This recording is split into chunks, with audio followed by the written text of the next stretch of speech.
Thank you.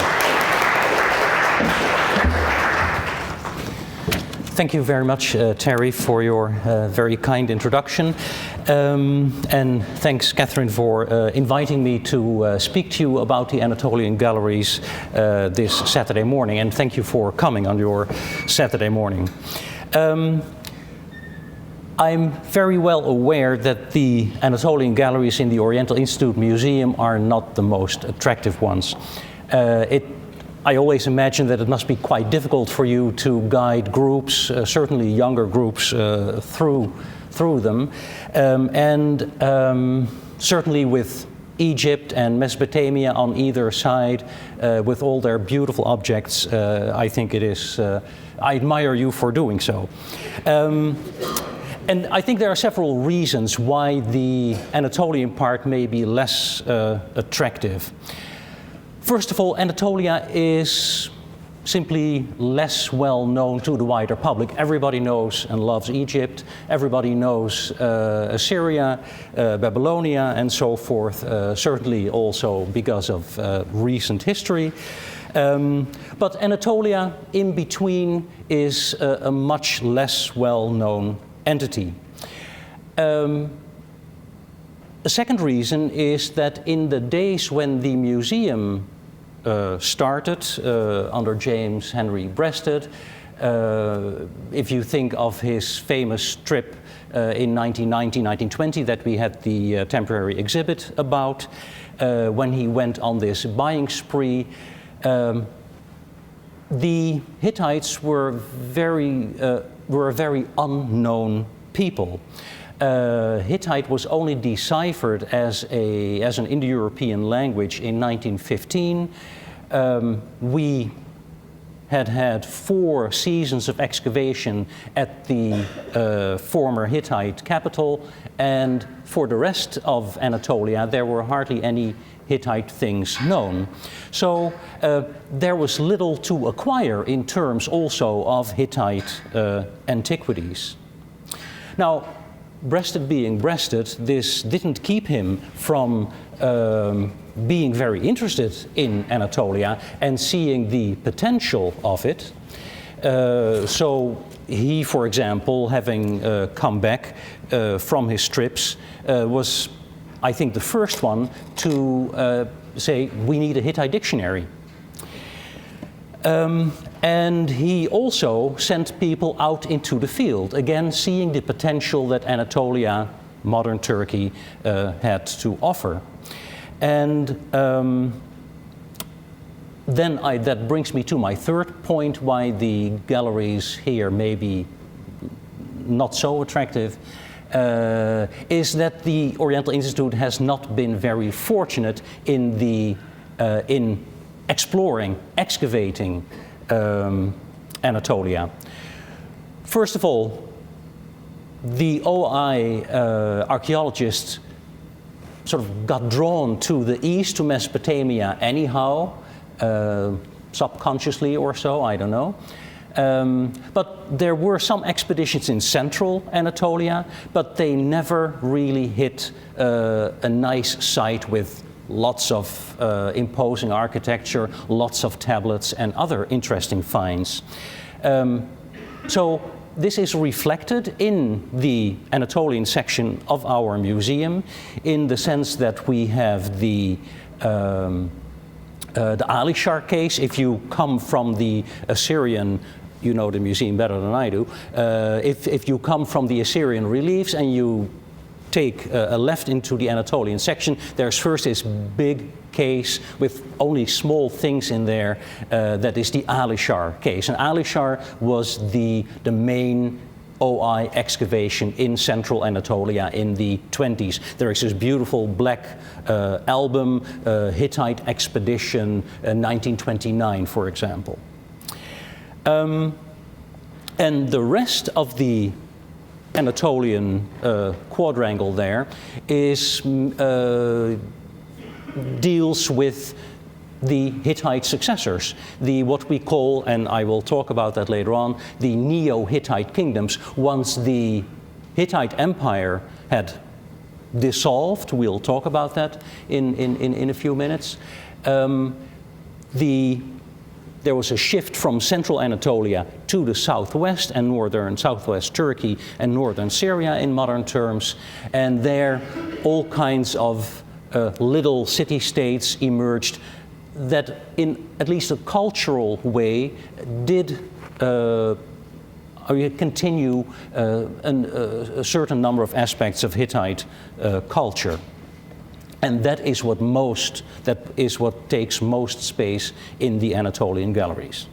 Anyway, so let me say one thing more. In spite of all this, Anatolia is, of course I will say that, is very important, was very important. It's a cliche, but there's often at least something true to cliches. Anatolia is a trait d'union, a bridge between Mesopotamia and Egypt and the West, the Greek, Mycenaean world, and so forth. One sees that in literature. There are certain works famous works in Greek literature, think of Homer, think of Hesiod, the Theogony, that have pretty direct links to ancient Near Eastern cultures, and the transmitter must have been Anatolia. And so it goes for many things. And also think of the fact that many of the early Greek great names, the early Greek philosophers, a man like Herodotus, they didn't live in Greece. They lived on the western side of what we nowadays call Anatolia, which was heavily Greek in population, but still they merged there with the local Anatolian population, and it is inevitable that all kinds of cultural knowledge was passed on directly to these Greek individuals and then made it to the mainland and into Greek literature and so forth. The same goes for Greek art and other things. So what I would like to do today, what I thought might be useful, is give you an overview of the history of Anatolia as far as it is reflected in the galleries. So I will talk about the second millennium, 2000, which is basically the Hittite period, and then this Neo-Hittite period that takes up a lot of space in the Anatolian section of the museum. And I will try every time to show you several things that are in the cases, and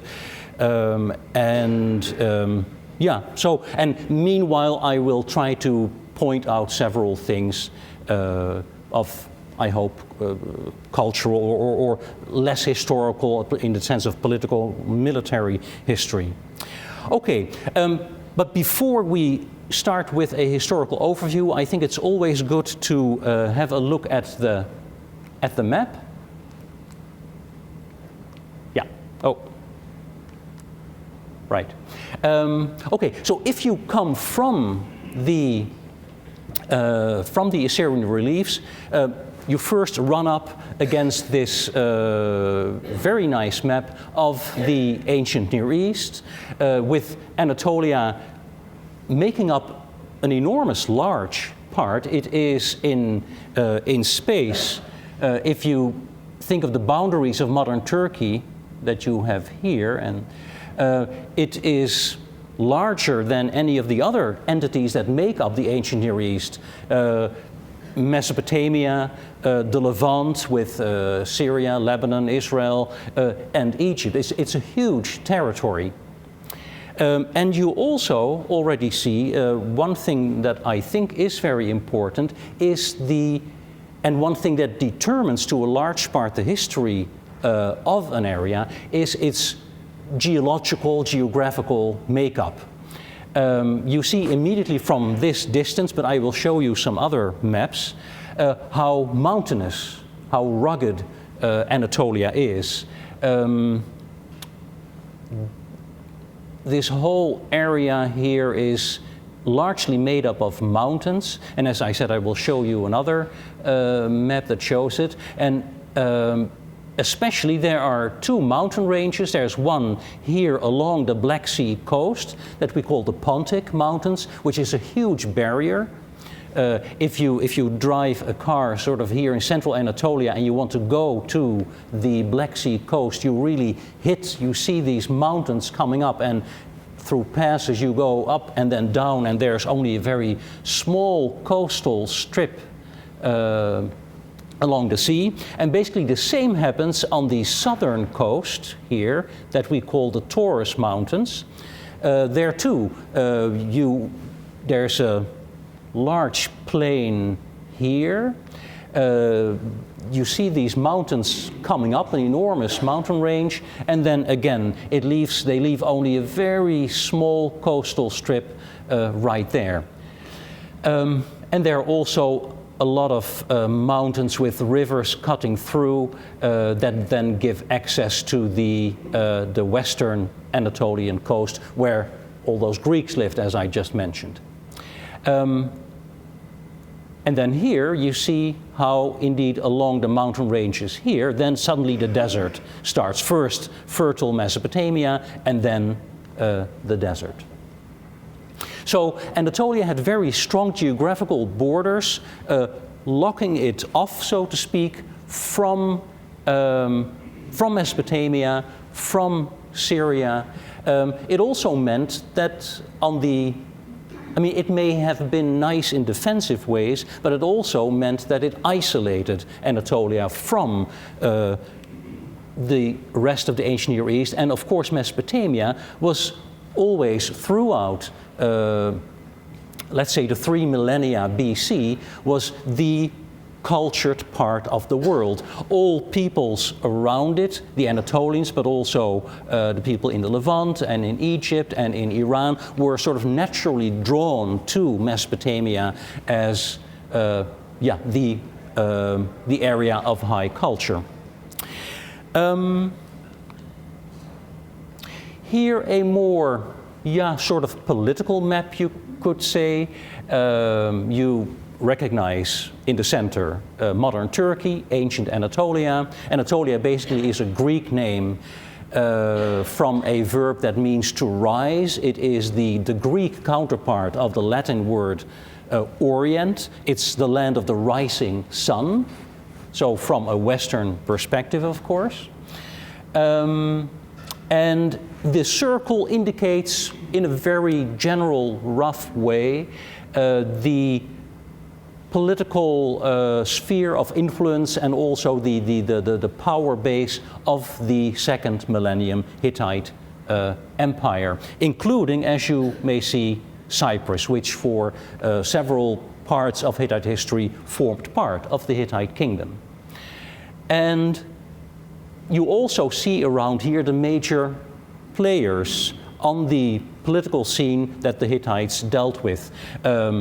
Mesopotamia with Babylon and Babylonia, Syria. Syria itself here on the coast was always a major attraction for all powers in the area. Syria was attractive because its coast was very good for harbors. As you may have seen from the other map with the mountains, these coasts are very difficult for good harbors, and it's an enormous, and the mountain ranges form a real hurdle to get. You could get stuff to the coast, but then bringing it inland over the mountains, that took a lot of effort and investment, whereas the Syrian coast is much more easily accessible. And so that made Syria always an attractive area for the powers in Mesopotamia, for the people in Anatolia, and the Egyptians also try to control Syria as much as possible. Here an aerial map. This somebody once made this for me from Google Earth, I think. I show it mainly in order to make clear to you that in spite of its ruggedness and mountainousness, it is very water rich. You see that here are only the major rivers indicated. There are also a lot of underground springs and so forth, underground rivers that pop up here and there. And on the whole, Turkey is, or Anatolia, ancient Anatolia, was a pretty fertile and very green country. One more slide. Here, I always find this a difficult slide, but you recognize this is the Black Sea, and these are, these are the outlines. Here you have northern Syria. So this is the outline of the Anatolian Peninsula, and here we have cross sections. And if you, for example, look here, cutting through central Anatolia, where the Hittite capital will have been, you see these mountain ranges, then the central plain, and again here a huge mountain range before you get down to the coast. And as you can see, it goes pretty much from west to east, that pattern. And then,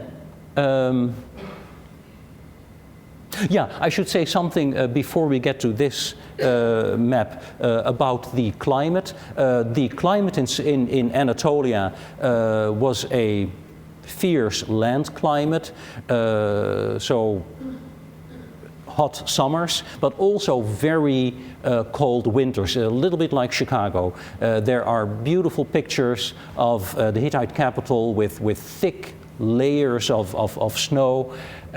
So it was not always an easy life, as you all know here in Chicago.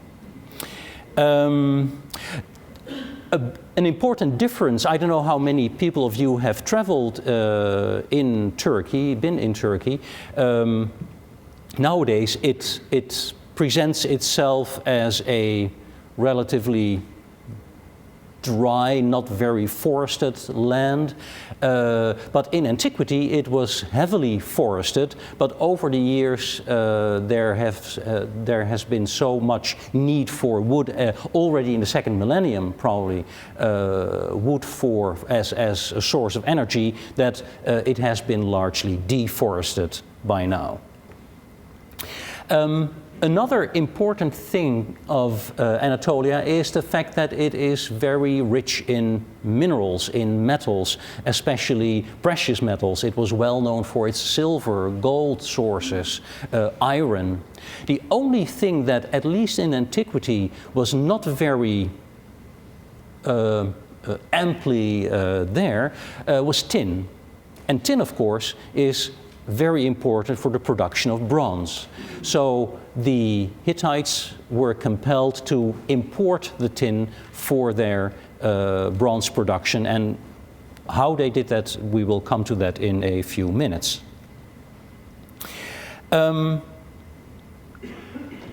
Another element that we should briefly address, that I always find very interesting and that I should address before we turn to a historical overview, is demographics.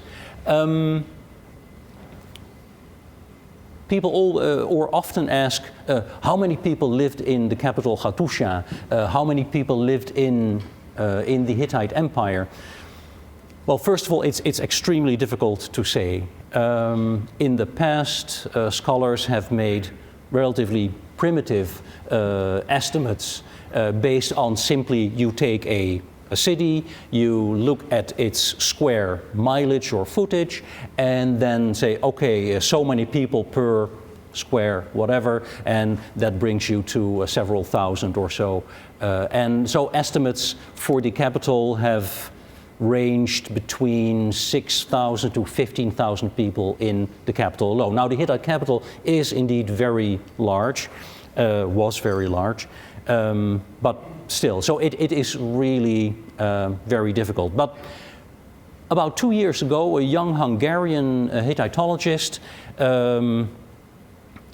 tried to address that question mainly through the Hittite texts, looking at the number of geographical names for settlements, towns, villages, cities, what have you, in central Anatolia, and try to determine their importance relative to the number of times they are mentioned in the text, which is a fair, understandable method. I mean, it's difficult, it's speculative, but it's a reasonable thing to do.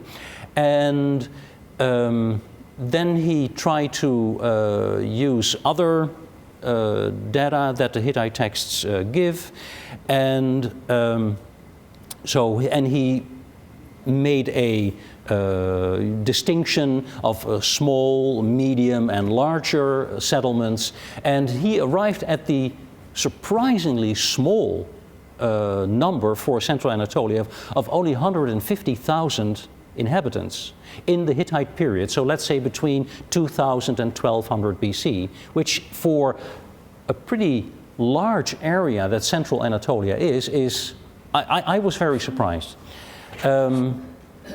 Let's say it was double the amount, 300,000. I would still think that is not very much, but okay. But that has been up to now I think the most reasonable estimate. Excuse me.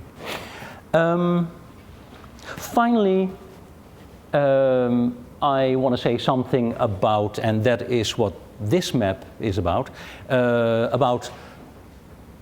linguistic identity. Hittite is the oldest known Indo-European language. As you know, in the world there are several language families. Think of the Semitic family with Arabic, Hebrew, and all the variants of Arabic that we have in the world nowadays. And of course, Assyrian Babylonian belonged to the Semitic family of languages. That is one family. Another family in that same way is the Indo-European language family, to which we belong. And that is at least one of the things that often appeal to people, that we share something with the ancient Hittites, at least in linguistic terms. They spoke a language that belonged to the same family as we do: English, Dutch, German, French, Russian, Greek, Latin, Indo-Iranian, Sanskrit, and so forth. All these languages belong to the same family and once had a single parent from which they all derived. And that parent language we call Proto-Indo-European. We don't have it, but we reconstruct it. There are two theories basically where this parent language once was on the map. One theory says here in the southern Russian steppe, or is another theory, and I'm completely agnostic here. I used to be in favor of the Russian theory, but then had a long conversation with an anthropologist, and since then I just throw my hands up and say I don't know. The other theory says no, Turkey, Anatolia was the homeland. So in the first theory, it was so the mother language here in southern Russia, all the languages that you see here, the Germanic languages, Celtic, Slavic, Baltic, Tocharian, Sanskrit, Indic here, and so forth, they all sort of radiated out of Russia, and the eventual Anatolian speakers of the Anatolian branch of Indo-European languages ended up in Turkey, going either through the Caucasus or through the Bosporus. That's one theory. The other theory, or in the other view, where the parent language was in Anatolia, everybody went out, but the Hittites stayed. Okay, so it's up, I leave it up to you to decide. So Hittite is an Anatolian language. They used cuneiform, wrote on clay tablets, but there was another script that I will show you later on. Okay, I think it's time to move on to history. Okay. here you see, this is part of, you immediately recognize it, the Alishar case, as I will refer it to. This is the most left part in there. Here you have that Hittite Expedition Season 1929 album with nice photos in it that you can see. And what we have here, and what I will hardly talk about, or actually will not talk about, is prehistory. Because, as you well know, history starts with written sources. If you don't have any written sources, we talk about prehistory. History starts with written sources. And this, what you see here, is mostly very old stuff of 3rd millennium and maybe even earlier, I don't remember now, Anatolia. This is the main part of the center of the Alishar case. And if we concentrate on sort of this part, that is the Old Assyrian period. What happened? In about 2000 BC, merchants from Assyria started building a network of trading posts from Ashur into Anatolia. And right here you see part of that network. You see it coming from Ashur right there. These are the most important trade routes that they traveled on, and the names here of most of these cities are hubs along the route where they settled and traded with the local population.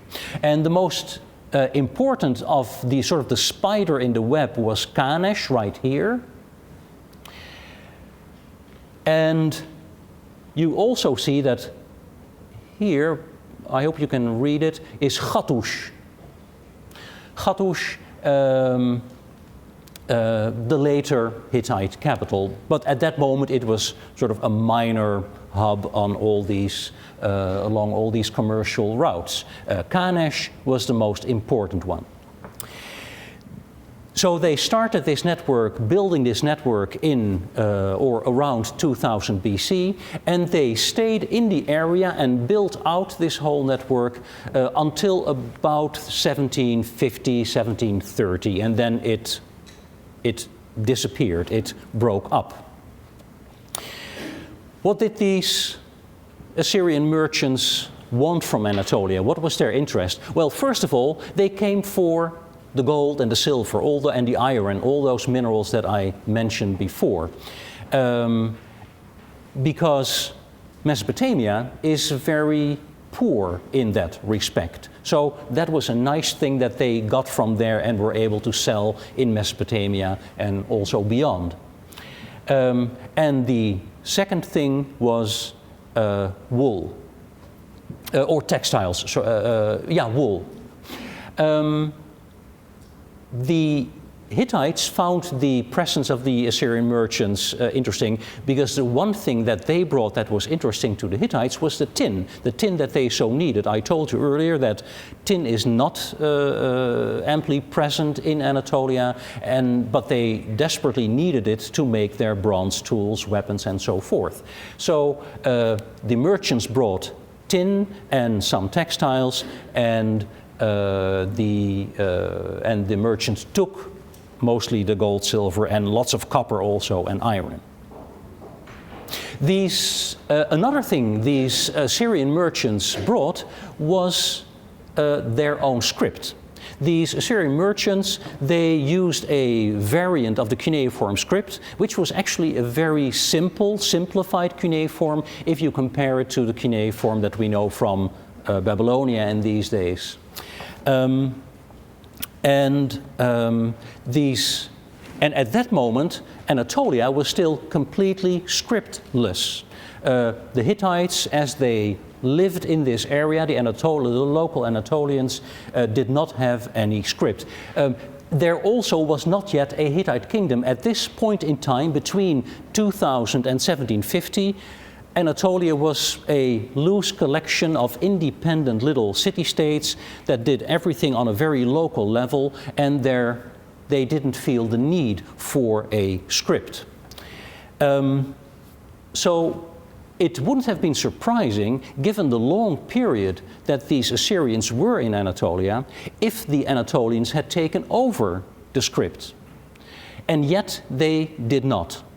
They saw these Assyrian merchants using their cuneiform for the correspondence with the people back home in Assyria, for contracts with the local people, for their own bookkeeping. But it wasn't simply interesting enough. There was no real need on the part of the Anatolians that made them think, hey, this is an interesting new technology, let's adopt it.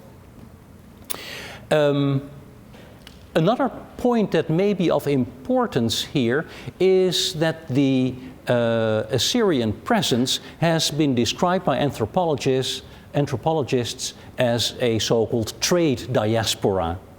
In a trade diaspora, it is important for the guest group, in this case the Assyrians, to, while they are living within the local population, the indigenous population, to uphold as far as possible and as long as possible their identity, materially, linguistically, socially. And, well, I'm sure the Assyrians had to make all kinds of concessions on a material level. We also know that there were marriages between Assyrians and local Anatolian women. But on a linguistic level, it may indeed have been important for them to maintain their language, and also to keep the script to themselves as a very characteristic element, as part of their culture, as part of their identity. So they may have been cautious also in simply giving it or even encouraging the local people to use the language and the script. Whatever happened. Oh, here you see an example, a typical example from the OI of an old Assyrian tablet. You can always recognize it by these tablets are always ruled. You see the lines there, and it has also a characteristic sort of right-leaning type of cuneiform. A lot changed when around 1750, so we're almost at the end of what we call the Old Assyrian period, when at around 1750 a local king for the first time united a lot of these formerly independent little city-states into what we can call the first Hittite kingdom, and that was King Anita. He left a text behind that we have in a later Hittite version, the so-called Anita text, in which he recounts his exploits, his campaigns in order to build this first Hittite kingdom. And the interesting thing is that, and those things must have to do with each other, that it was also at that moment that for the first time we see that local Anatolians, started to adopt the Old Assyrian script. You see an example of this here. This is in that Alishar case, not the tablet itself, but this exact copy. This is a text that was excavated by the Oriental Institute in these early years, in the 20s and 30s, and but the original is probably still in either in Ankara or Istanbul, but this is a hand copy, and in yellow you see the name there, Anita, of King Anita. So it's a clear sign that he started using the script, borrowing that script for his own purposes. And another example is this spearhead. You can see maybe here some scratches. Here you have them enlarged, and they say, Palace of Anita, Great Prince. And that doesn't sound like, let's say, a dedication, that it was a diplomatic gift from the merchants to Anita, because then you would have expected to Anita from the merchants this gift or something, or let's say a gift to a deity, dedicating it. No, it reads much more administratively. It's almost like a return address. If somebody drops it, this has to go to the Palace of Anita. Now, the fascinating thing is that the language of the tablet and the language of this very little phrase is Assyrian. It's not Hittite. So, at the very end of the presence of the Assyrian merchants, the Hittites indeed finally started adopting the script. But they also adopted the language, and that is a very normal thing in the history of scripts. If you have a society without a script and it borrows a script from a society with a different language, they originally start writing also in that foreign language, which is logical up to a point, in the sense that, of course, the first people from whom you borrow, you hire foreign scribes. Can you write that for me? And of course, these people often don't know the language of the foreigners, so they will at first write in their own language. And secondly, another element that we have to think about is the fact that it is not always easy to immediately write your own language in a script that is not your own, that doesn't have your own sounds necessarily. So you have to, it needs time to figure out, using a foreign script, how to write, how to best express your own sounds and your own language. So that is a very normal thing. Now, if this had gone on, and Anita's kingdom had continued, I'm sure the Hittites would have continued to use this Assyrian script, would have found a way to write their own language, but Anita's kingdom was very short-lived, and after him it completely broke up. Anatolia went to the state of independent city-states again, and the Assyrians left and took the cuneiform with them. That was the end of that. So here we are back at the Old Assyrian period. Most of what you see here in the, this is the panel about Alishar. Here you have a map of early Anatolia in those Old Assyrian days. Actually, here is on the far right, a little bit too far right, you have a map of the Old Assyrian most important trading posts. This is pottery characteristic for Anatolia in the period of the Old Assyrian trading colonies, as they also call them. And here you have some Old Assyrian tablets. Here an envelope, and this is a real tablet. Maybe even the tablet that I just showed, but I'm not absolutely sure about that. So this is mostly the Old Assyrian part. Oh, here you have that little tablet with anita that I just showed you. I don't think there is a picture of the spearhead here. No. No. Okay, so Anita's kingdom, very short-lived, maybe 2 decades or so, and its end also marked the end of the presence of the Assyrians. Then we enter a very dark age. We have no sources whatsoever for another almost 100 years. Until 1650, about indeed a century after Anita. Here you have the first 3 Hittite kings, because after this dark period when the light is turned on again, we suddenly are faced with a brand new Hittite kingdom with the capital Hattusha right there. I pronounce it as Hattusha. That's the way I learned it, and I can't unlearn it anymore. If you want to say Hattusa or Hattusa, it's all fine. Probably a simple S instead of my sh is even more correct. But as I said, I can't undo it anymore. Okay, so the first three kings of this new kingdom that we are confronted with are Labarna, Hattushili, and Murshili. These kings immediately, when this new kingdom starts, turn their attention to Syria. I already told you in the beginning that Syria was very popular in the ancient Near East for the foreign powers, and it's not surprising that they immediately cast their eye on Syria and that they wanted to incorporate it in the new kingdom.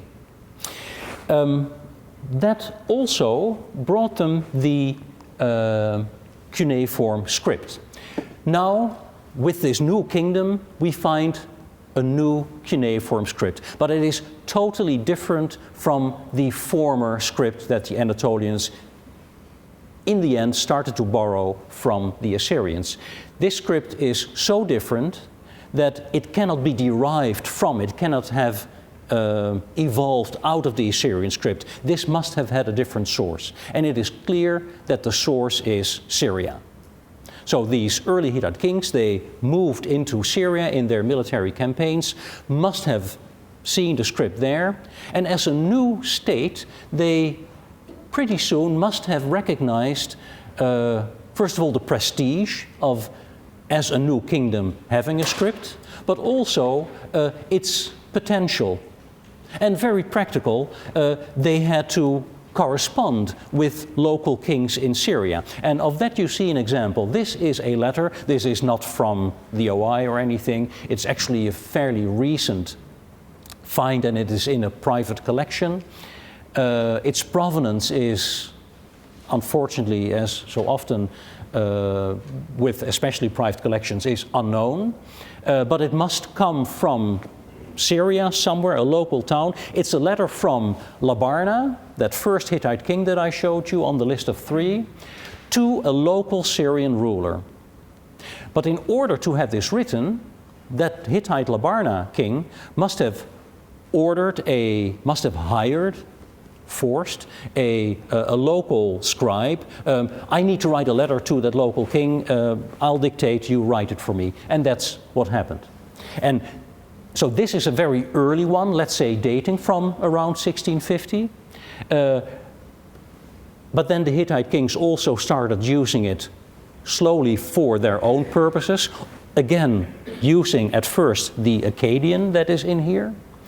And it took about 2 generations to evolve into the typical Hittite cuneiform as we know it now.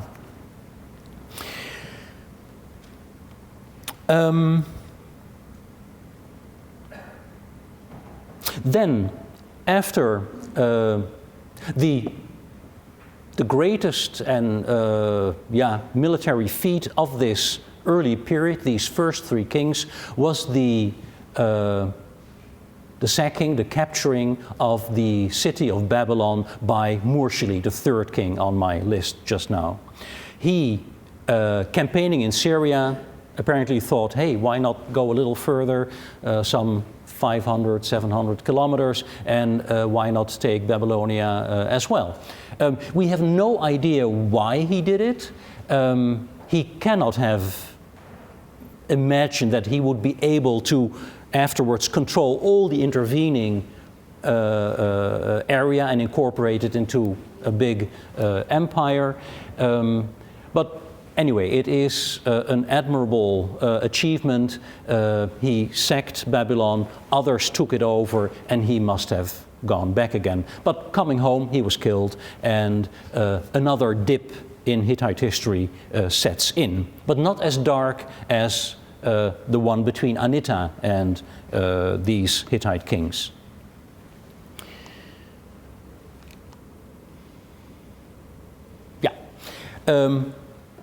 So we have a small dip there in history, a dip in the sense that we have very few sources. We don't really know what's going on. It's not completely dark, but it's not very clear either. But the light comes up again around 1550, 1500.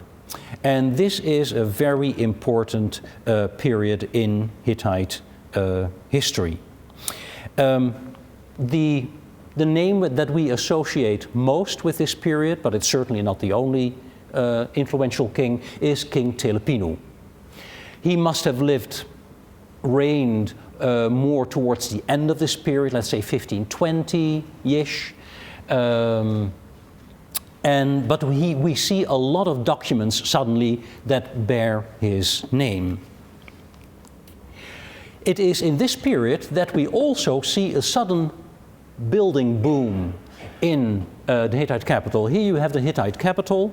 The northern part is the old city, let's say of those first three kings that they started out with. This is also the area where originally some of these merchants, Assyrian merchants, had their offices. But in the second half of the 16th century, suddenly we see the size of the capital doubled by attaching this southern part to the city. All kinds of, this is a whole temple area, this is more an administrative area, this area still has to be excavated largely. We have huge walls there with the three, of those of you who have been to Hattusha know the King's Gate, the Sphinx Gate, and the Lion Gate. And this is a fairly recent acknowledgement on the side of modern Hittitologists. We always thought that this was very recent. No, this extension basically happened in this period, 1550, 1500. And it is very much parallel, indeed, to the things that we see happening that bear the name of Tudgalia.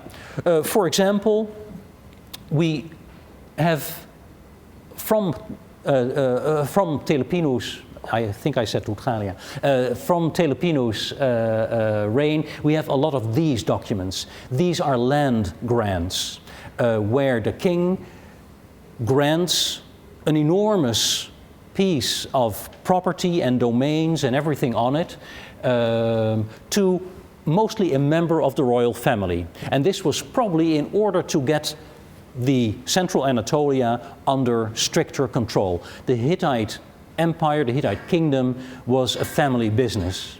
The king, of course, was the main person, but all his brothers, cousins, in-laws were put in the most important positions. And so one way of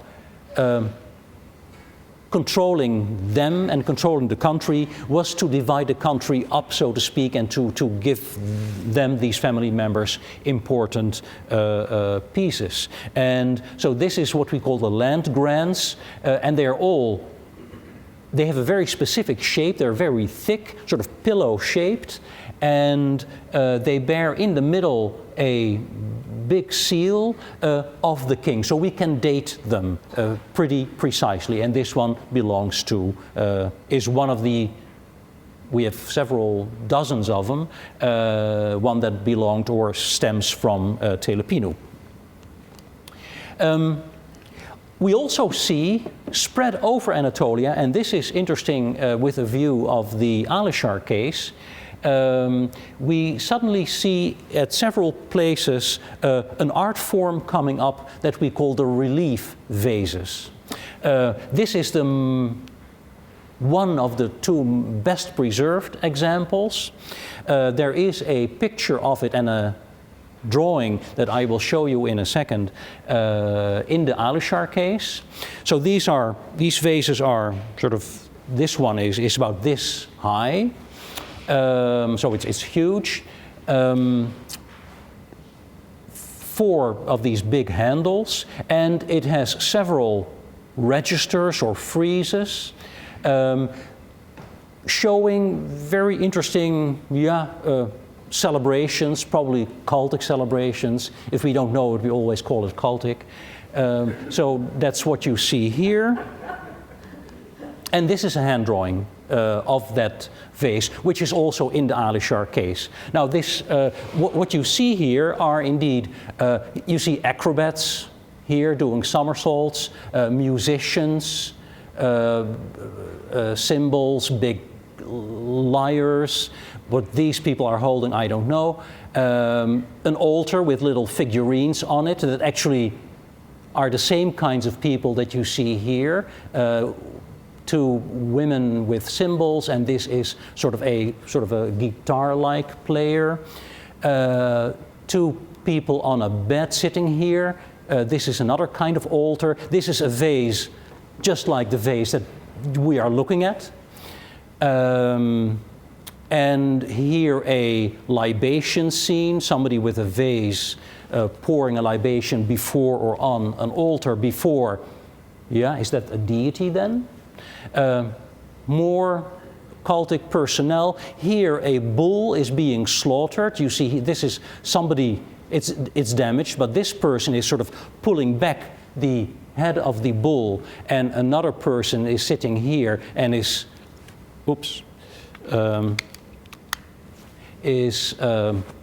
piercing the artery in the neck of the bull, and they do that before a bull statue, and the bull stands for the storm god. And then here, this is almost, here we are in the kitchen, in the basement, it seems. Somebody's doing the dishes, it almost looks like. Another libation scene, musicians, and somebody stirring a pot. Now, you have no doubt seen that I have skipped one scene. This may not be, if you lead younger groups, underage viewers through the galleries, you may not want to point them to this scene, but this is of course a scene of sexual intercourse. And together with this scene where there is probably a woman, and here damaged, a man lifting the veil of the woman, so this has been thought of or interpreted as perhaps a marriage scene. Maybe that was the initial impetus for making this vase for a marriage. Maybe of the king and queen, but not necessarily. Anyway, so these relief vases, here again, here you have this, actually this is interesting, the drawing is not quite correct, because here we have that copulation scene, here the couple on the bed, here is the scene of the slaughtering of the bull before the bull statue, yeah, and then this one I don't know, but it cannot be coincidence that they are aligned this way. So are these the preparations of the marriage, an offering for the marriage, the man lifting the veil, and then the climax? I don't know. These vases are very popular nowadays, and this comes from a student brought that to me who just got it out of a magazine this summer in Istanbul. Here you see another such vase, and they are now, this is a prospectus of new high-rises going up in Istanbul, and that you recognize the friezes here on top of the building, and the color sort of matches a little bit, and here they also portray part of those friezes. So they're very proud of them. Okay. With Telepinu and the period after him, that's sort of the end of what we call the old Hittite kingdom, and we get to the Hittite Empire. This is, again, you recognize it, one of the panels there. There is a little map giving, in a little bit more exact way, the sphere of influence of the Hittite Empire, as we often call it. You can also call it a new kingdom, but anyway. Yeah. And by now, we have a full-blown Hittite literature in the cuneiform on the tablets. So let's say from 1450, 1425 onwards, the Hittites no longer write Akkadian, except of course for when they correspond with Mesopotamian kings or have treaties with them, but everything for the internal administration is fully Hittite, no longer any Akkadian. And we have some 30,000 tablets and fragments of tablets. I've just put some together here. They go from very small ones, and this one is not bigger than here than this, and we have the really big ones which are bigger than your 8 by 11 paper. This is a treaty, actually one of those treaties, but then not an international treaty, but a treaty with a local king, and so forth. The Hittites did not just write on clay. For very important occasions, they would make metal copies. The texts refer to gold, silver, iron, and bronze tablets. Now, all of them were no doubt already melted down at some point in antiquity, but in 1986 they actually found one in the Hittite capital, an absolutely unique find, and it's now on display in Ankara in the Museum of Ancient Anatolian Civilizations. It was found with the chains on them. Maybe the chains were used to hang it, but we also think that the chains may have been used to attach seals of the witnesses to it. But it has the familiar, if you go back once more, you see here a regular Hittite clay tablet is divided in columns with an intercolumnium, as you see it there. And this one, although in bronze, it imitates the same structure, the right column and the left column, and sort of an intercolumnium in between. With let's say 1400, also starts the famous period of internationalization in the ancient Near East. Already earlier, but the Hittites sort of come in at a somewhat later point. And this is the period when there are diplomatic marriages between the Hittite court, Egyptian court, Assyrian, Babylonian court, the Mitannian court. So there is a lot of cultural exchange, diplomatic gifts between all the courts in this globalized world of the ancient Near East at that moment. And we actually have a wonderful example of that, but it is unfortunately not in the right gallery. It is in the Megiddo gallery, tucked away all the way at the right bottom corner, and it is one of the prime pieces of Hittite art. And I've many times lobbied to have it over in the Alishar case to give it at least some cachet, but in vain thus far. It's about this piece. It's of bone, ivory, and it was found at Megiddo, so it is in the right case. But if you lead groups and you talk about the Hittites, at least make a brief detour and show them this little thing, I beg you. Because it is an exquisite piece of ivory carving, maybe part of some piece of furniture. Originally it must have been larger. It is okay, it's not in, it's in pretty poor shape, but there is a good reconstruction drawing right there.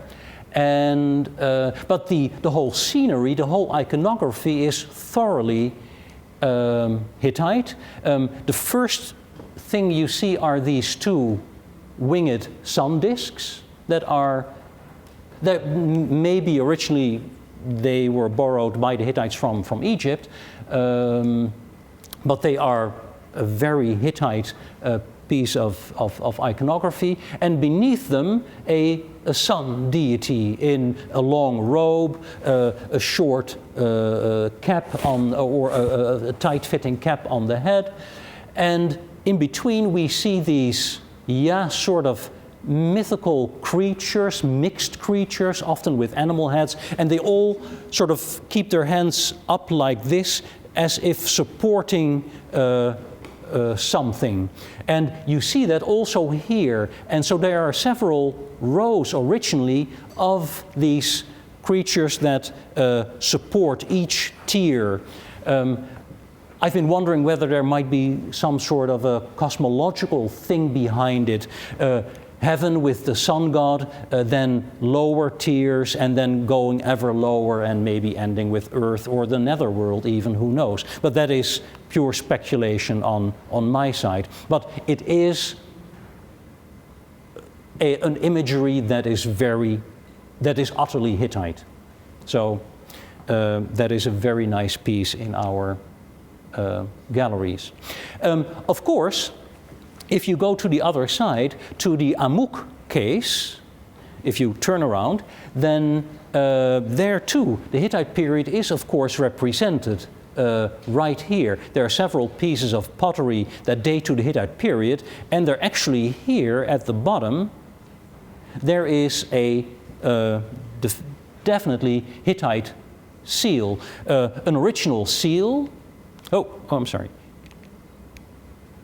Okay, a seal with an impression on the right.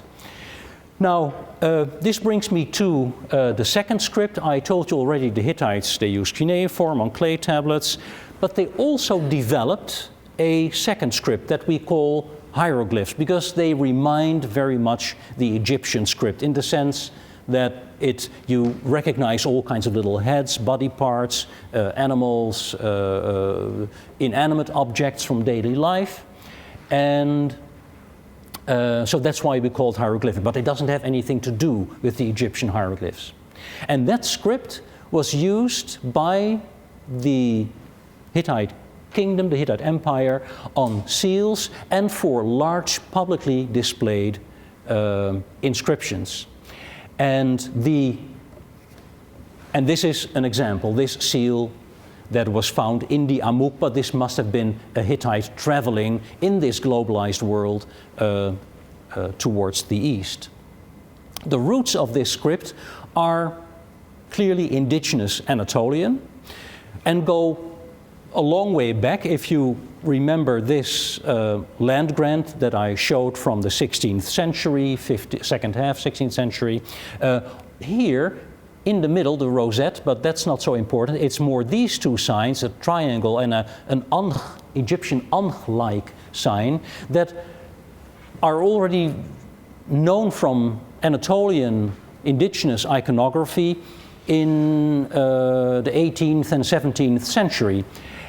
And so out of that indigenous iconographic repertoire, over the centuries, this other script developed until around 1400, it had developed into a real script expressing language. Those early signs that I just showed you on this land grant, they only have symbolic value. There's no sound value to them. But here, this is the earliest instance that we have where we have the name of a queen written out, sa, ta, tu, cha, pa, fully phonetically. So now, by this time, 1400, that those symbols have developed, evolved into a real script next to the cuneiform. Why the Hittites did that, we don't really know. The cuneiform was purely for internal administrative purposes, but as soon as the administration went beyond the narrow confines of their own administration, they used this script, the hieroglyphic script.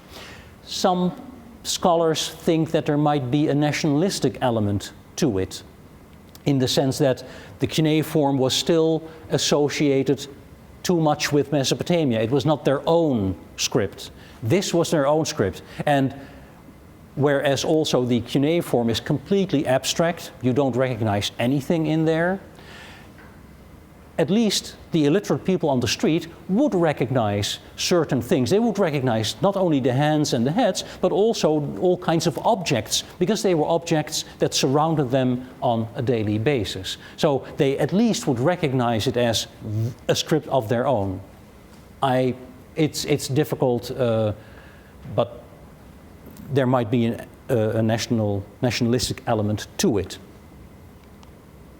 And so this was seals, but I said also publicly displayed inscriptions. For example, here in the Hittite capital, there is this little chapel-like monument, and here on the side there is a big hieroglyphic inscription that you see a little bit more up close here. You reckon here's a hand, for example. Here is a head with the tongue sticking out. This is kind of an antelope or impala-like animal. And so there are all kinds of, you see here a profile of a face. And you know this gentleman, the director of Gilstein, before one of the large inscriptions in this script right in the Hittite capital, Hattusha.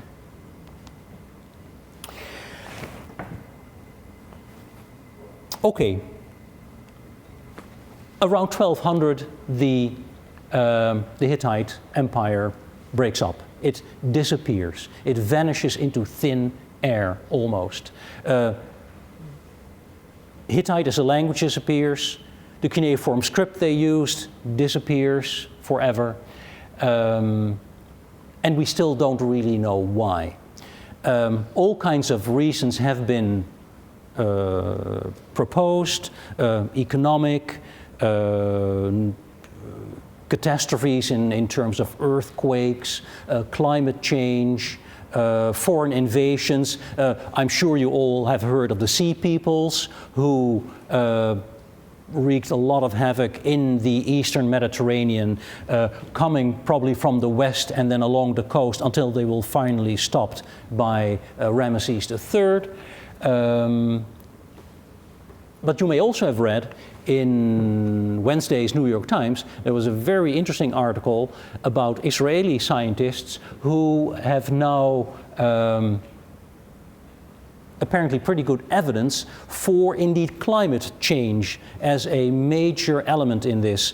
They have, I mean, I don't understand the science behind it really, but seeds and so forth, where you can see that there must have been let's say around 1200 must have started a period of more serious droughts, which then of course had their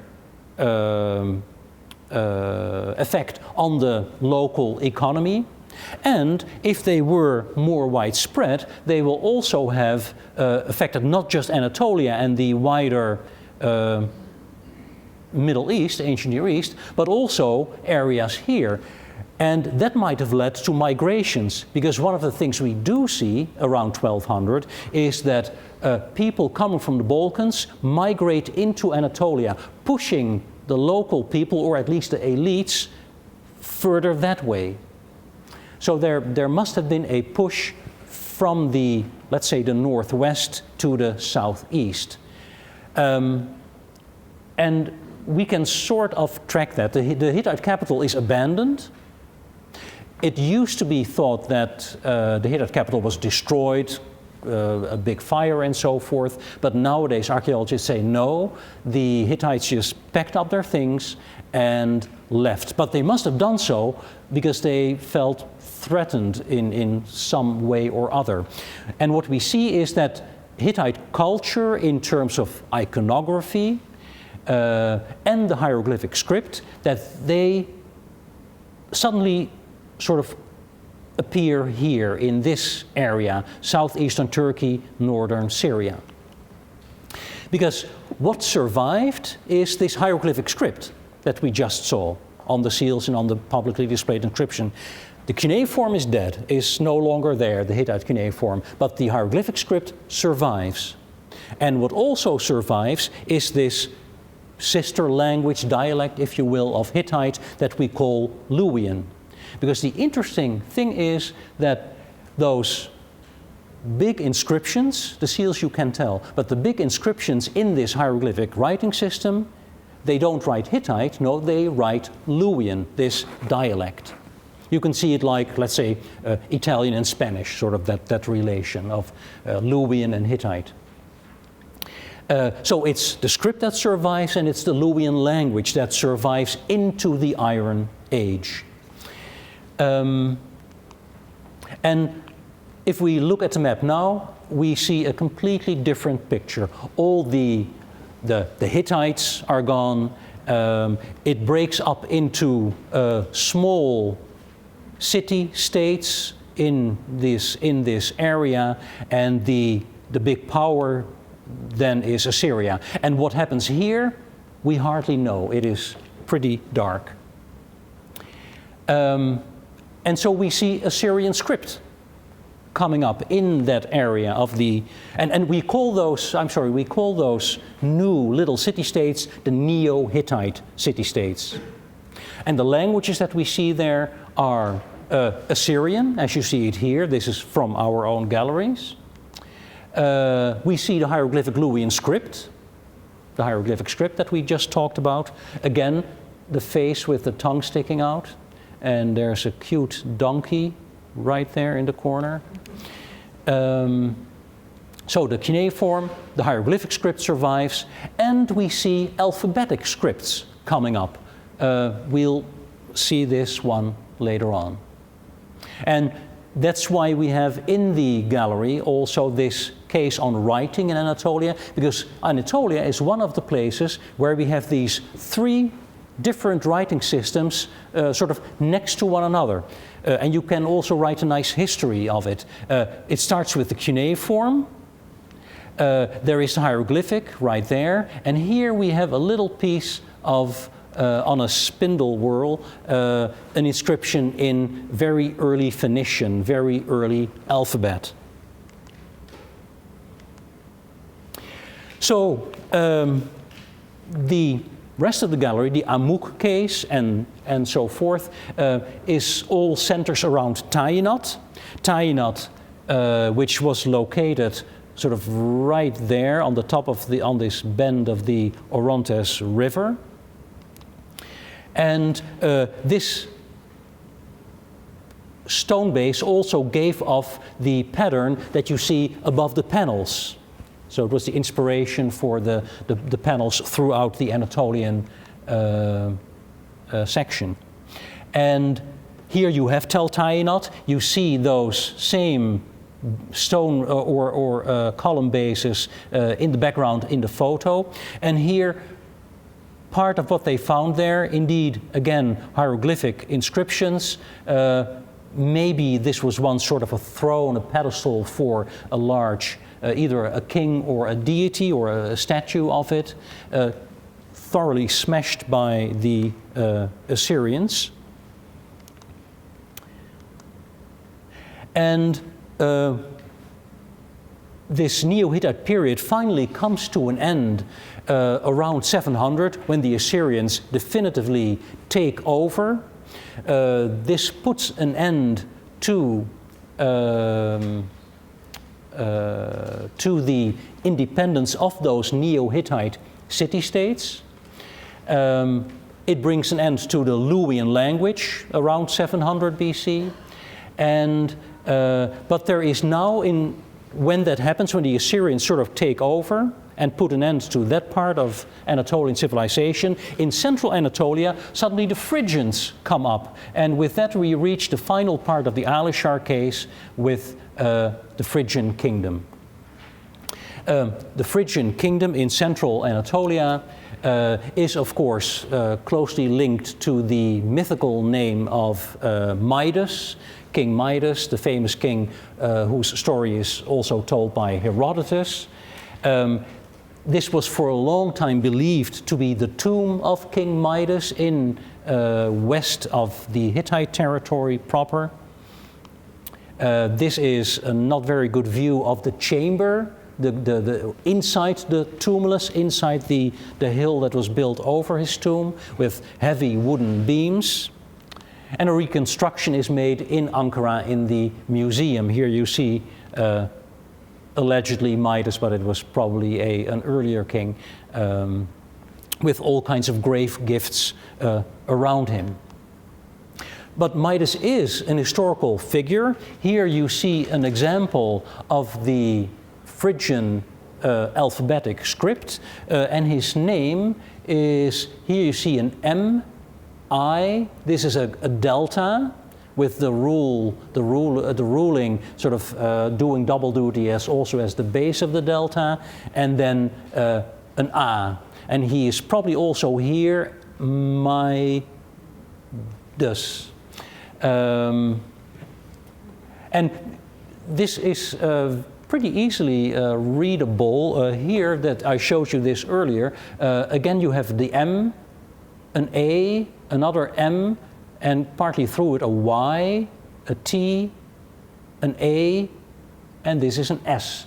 Mamitas, however you want to pronounce him. And the name occurs again here. So it's a fairly easy script, so we get very close to our days. These Phrygians, we know they were in touch with the Phoenicians, and that's where the Phoenicians, of course, were on the Levantine coast. That's where they got their alphabet from, and they probably, although, well, there are different opinions, they probably passed on the alphabet to other parts in Anatolia.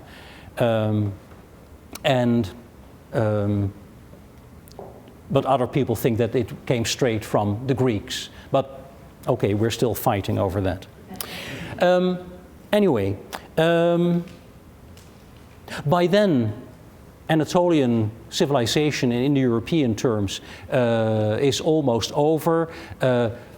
Some languages related to the Hittite language live on in Lycia on the coast and in Lydia, but it all ends with the coming of Alexander the Great around 330, and then Greek takes over as the dominant language and civilization in Anatolia. And I think I've already kept you busy for way too long, so I think with that I should stop here, and thank you.